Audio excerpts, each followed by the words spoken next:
Welcome to the Classroom Brew podcast. Think about comedians in cars getting coffee, but the teacher version with beer.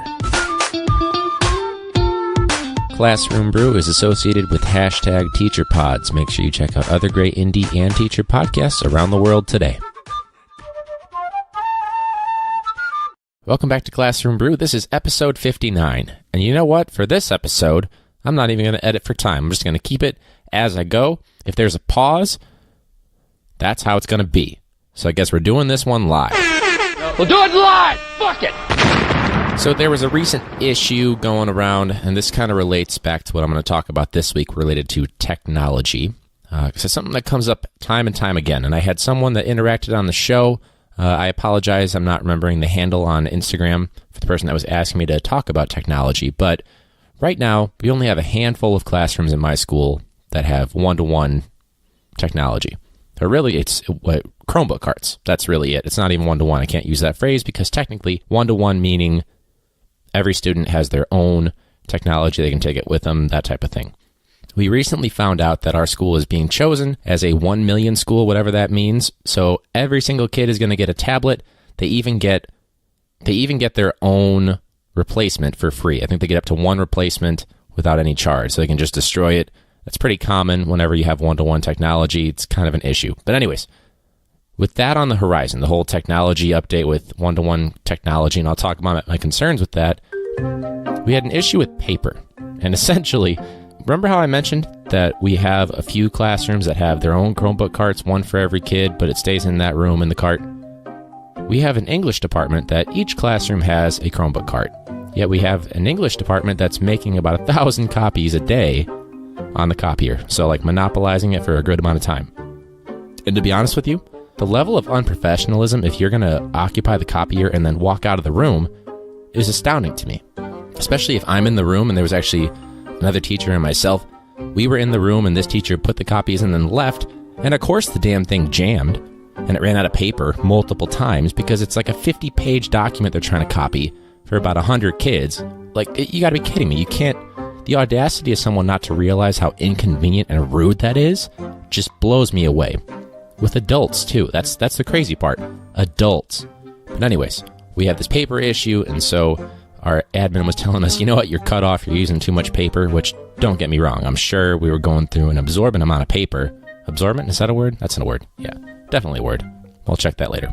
But we're going through a lot of paper, and so they cut us off at a certain point, which is a huge no-no, because the people that are, quote-unquote, cutting us off aren't usually in the building, so they're not there to take the backlash for that.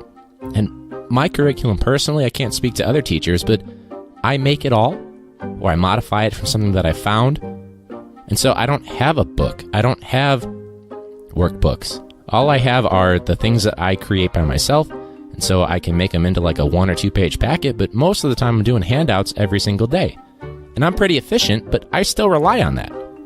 So that was a huge issue that we were facing. The other thing is that now we have... Yeah, that's what I want to go with.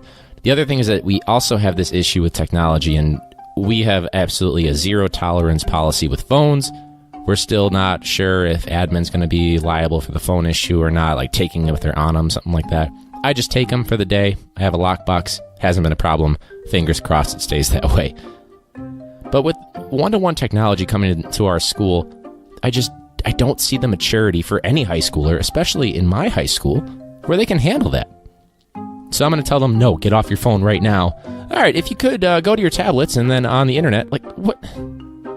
I'm going to look like a hypocrite the entire time. So I'm not sure if they're going to recreate, the policy for that, if they're going to come up with some sort of a system.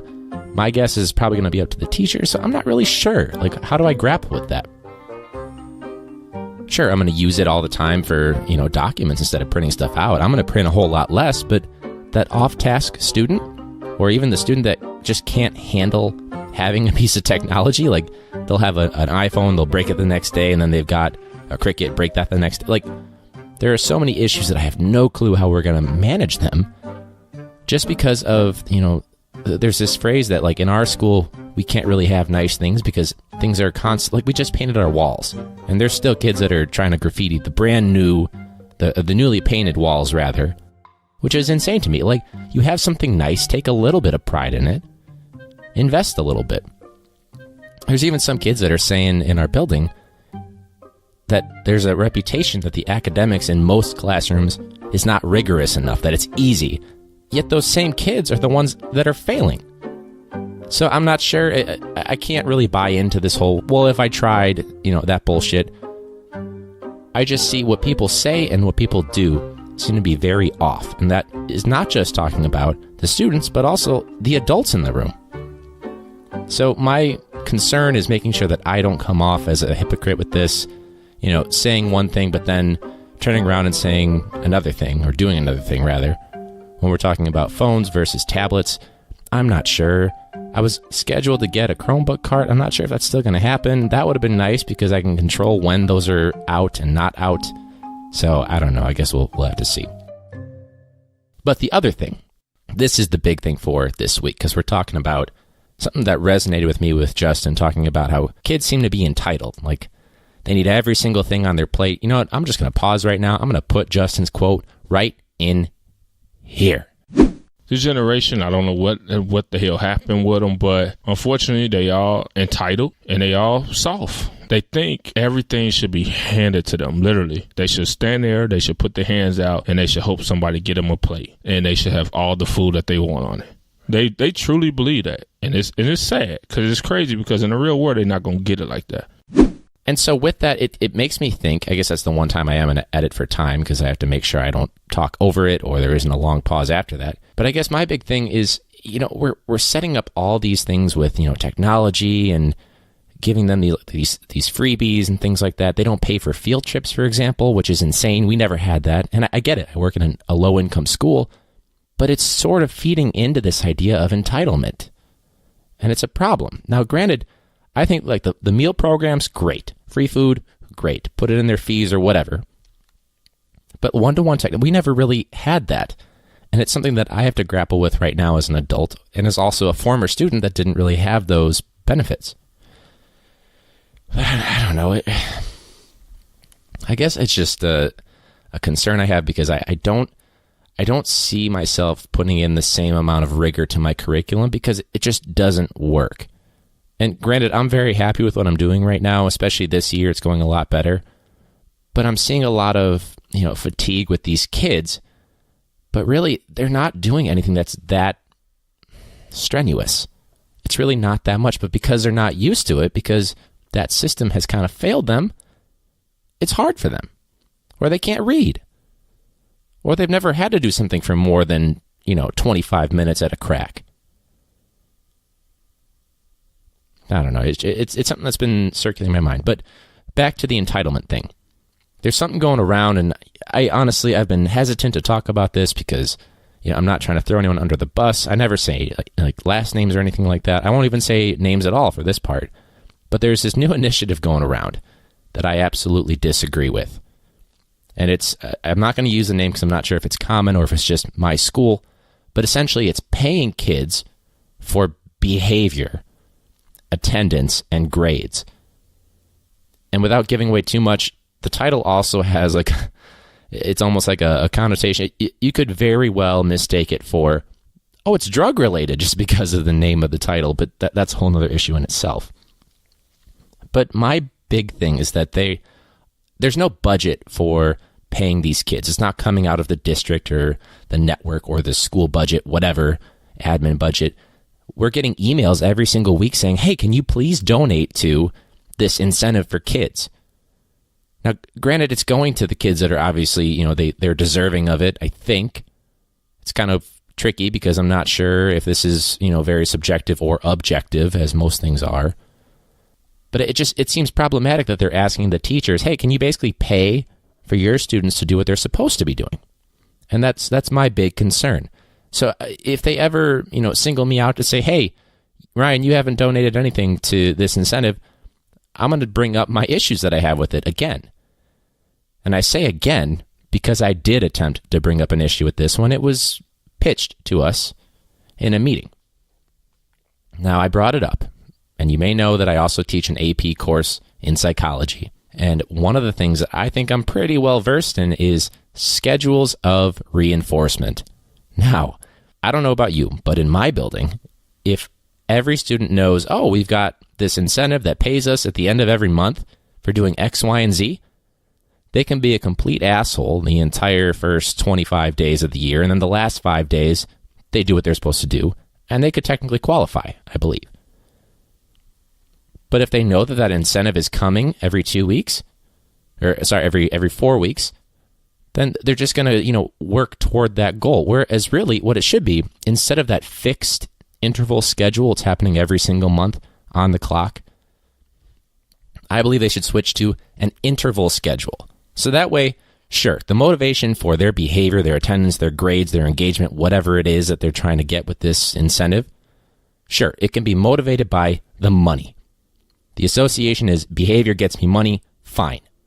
But if you start to incorporate this interval schedule, like you take out, what's the word I'm looking for here? You take out the defined value or the known value every single month, that fixed interval. If you take that out, well, they're going to start to think, what, I don't know when this is coming, so I want that money. I'm going to behave all the time. I'm going to get all my grades in all the time, my homework.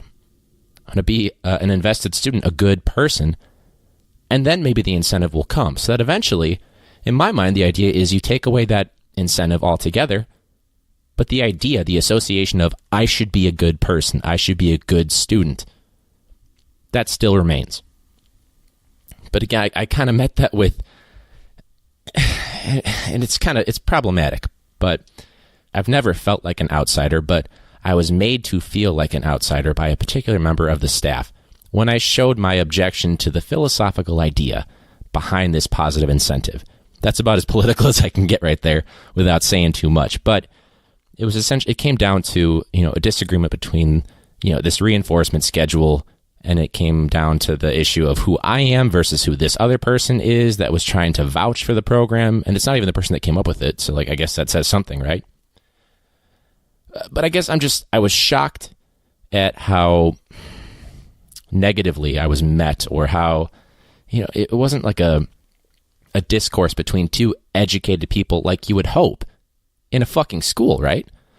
So the problem is still there. I'm still getting the emails. It's not like it's just being sent to me. It's a mass email. Some people mention like, hey, that sounds like a union issue. I mean, they're not pressuring. I don't want anyone to think that we're being pressured into paying for this. I just disagree with it. I was shocked that they came up with it on that, reinforcement schedule, reward schedule, whatever you want to call it. And I was more shocked with, the reception that I got when I brought up an issue, especially because I don't say much in meetings. I try to avoid them if I can, with the exception of IEP meetings. I'm always willing to go to one of those. But I don't say that much. And it's not like I was pointing out a flaw in the entire thing. Like, great, if you want that incentive, fine. I just think it needs a little tweak at the very least. But again, say your school decides this is the route we're going to go and we have to have this. The idea is still, it should not be a fixed interval, in my opinion. Anyway, that's a little bit of a rant. It was kind of a contentious topic because, I think there's issues with that.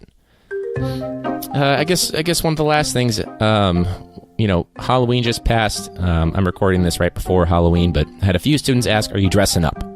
I was like, oh, fuck yeah, I am. I didn't say that because I was, in teacher mode right there. I don't know. I'm probably going to do a penguin type of thing. That's the only costume I have with me right now. So, it's easy. It's like a hoodie. You just put it on. Boom. But I had a few kids that were saying, well, we could do like Justice League. And, that's the wrong universe in terms of quality movies. But one kid was saying, I could be Batman. You could be Superman. And I was like, oh, nice. Why do I get Superman? The less cool of the two. And this was the response I really liked. It was, well, you got the hair. It's all fantastic like his. You're kind of light-skinned. And I was like, oh, thanks so much for that. And then this is where the flattery came in. They were like, and you're kind of buff because, you teach, you coach football and strength and conditioning, and you're in the weight room all the time. I was like, thanks, guys. The only problem is I've got like 5 o'clock shadow all the time, which is by choice, by the way. Just saying. And they're like, oh, okay, yeah, that's a problem because, Superman is clean-shaven. You're right. And then one kid offers up, well, you could just be lazy Superman. Nice. I love it. So I am lazy Superman.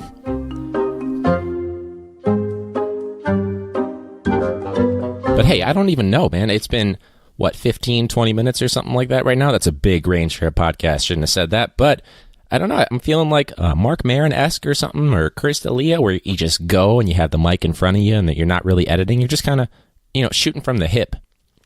If you are curious right now, I've got a Two Brothers artisan brewing. It's a Prairie Path Golden Ale. That's fueling this this soapbox, I guess you could call it. But what's cool about this one, it's in Warrenville, Illinois, I guess. 5.1% alcohol per volume. Huh. But what's cool about it is if you've followed from the beginning of Classroom Brew, you know that I used to be into whiskey and craft beers and regular beer, if that was what the situation called for. But in grad school, I had a couple of Stellas and I was having an issue with it. And then fast forward a couple of years, I figure out, it's gluten. That's the issue. And so what's cool about Two Brothers is that this is crafted to remove gluten. So it's nice. It's not too hoppy, a little more crisp.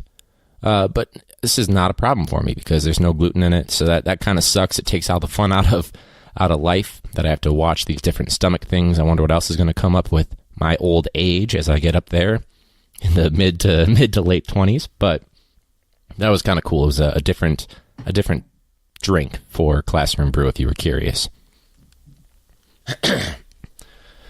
The other thing you might notice, I haven't been doing as many video clips from the podcast, the highlights. Haven't done any full-length episodes, video podcast episodes, that is.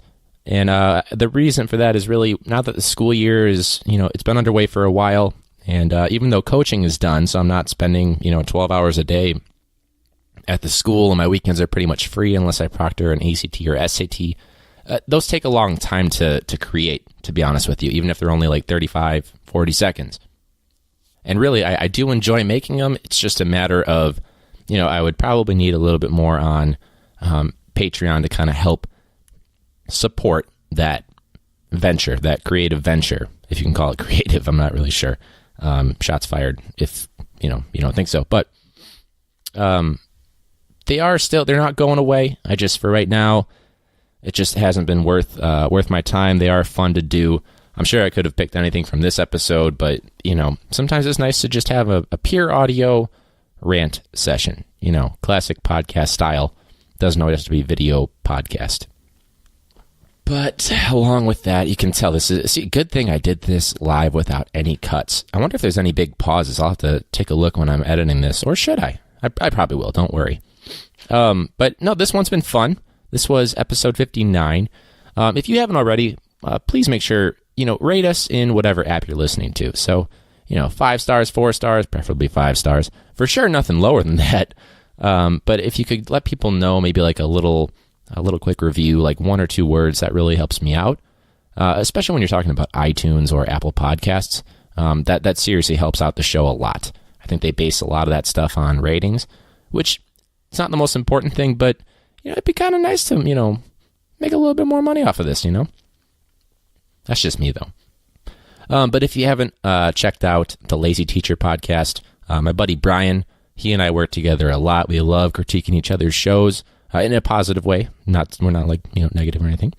But Brian will listen in. I'll listen into his show, and we'll talk about, the guests that we had on, the ways that the conversations developed, editing things that we, decisions we made. And it's been awesome. I always enjoy talking to him. So Brian, if you're listening, love you, man. Everybody else, be sure to check out his show. I've been on there a couple times. Brian's been on here a couple times, and I'm looking forward to continuing that professional and personal relationship with him. Because he's a really good buddy of mine, and I really trust his input. Another one to check out, obviously, if you guys listen to episodes, I think 24 and 25. Yeah, 24 and 25 was Steve from Too Much Scrolling. That's a good listen for me. I got to go to Chip and Steve's studio. It's in Steve's basement, and it was awesome, man. They've got things going. They've been going for 4 or 5 years now, maybe even more. And that's a good show. They talk about everything from books to movies to TV. They have awesome guests on, present company included.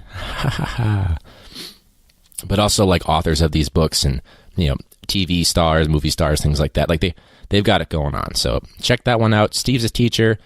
Chip, I believe, is in finance or banking, mortgages, something like that. But their dynamic is really awesome. It's a lot of fun to check out. It's like my little guilty pleasure there. Check them out. So I guess that was all I had for you guys. If you'd like to reach out, we are at Classroom Brew. That's ClassRoom on your favorite social media. That includes Instagram, Twitter, and I believe Facebook. You can go through that. If not, it's facebook.com/classroombrew.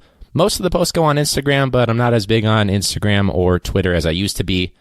You will find a lot of the highlight clips on there. You can also check them out on YouTube. The biggest way to get a hold of us would probably be direct message on Instagram at classroombrew or classroombrew@gmail.com. Love when you guys interact. I really love when people interact with the show and ask, like, hey, can I be on? Or, they just get to talking, and then I ask them, and they're like, yeah, that'd be awesome. So speaking of which, next week, for episode 60, you're going to hear from Stu, or Stew Sauce, who is in the band Exotic Yayo, and you can check them out on, Instagram and Twitter and all those things. I believe they have a website as well, exoticyayo.com. But he's going to be on. He's a teacher. He's out in Miami, I believe. And so that one's already recorded, but that was a whole lot of fun talking to him. So I included some bits from his music at the end there. He was talking about this one song, so I just kind of threw it in the middle of the song at the exact moment that we were saying, like, oh man, how does that song go? I can't think of it. Like, what the hell? What's the lyrics? So I put it in the background, so hope you enjoyed that. But I'm really excited about that. In terms of upcoming guests, we got a bunch of people on, some returning guests, some brand new, and then, of course, some good old solo episodes so you can get to know your favorite, well, one of your favorite podcast hosts, moi. So this is Lazy Superman signing out. I will check up with you guys next week with episode 60, but until then, enjoy your November weather, your Halloween, whatever it may be. Feel free to check out those two brothers, Artisan Brewing, awesome beers. So enjoy plenty of beers, plenty of beautiful weather. Love fall weather. But until next week, class dismissed. Classroom Brew can be found on iTunes, ApplePodcasts, StitcherRadio, iHeartRadio, TuneInRadio, Spotify, and any other place you listen to your favorite podcasts.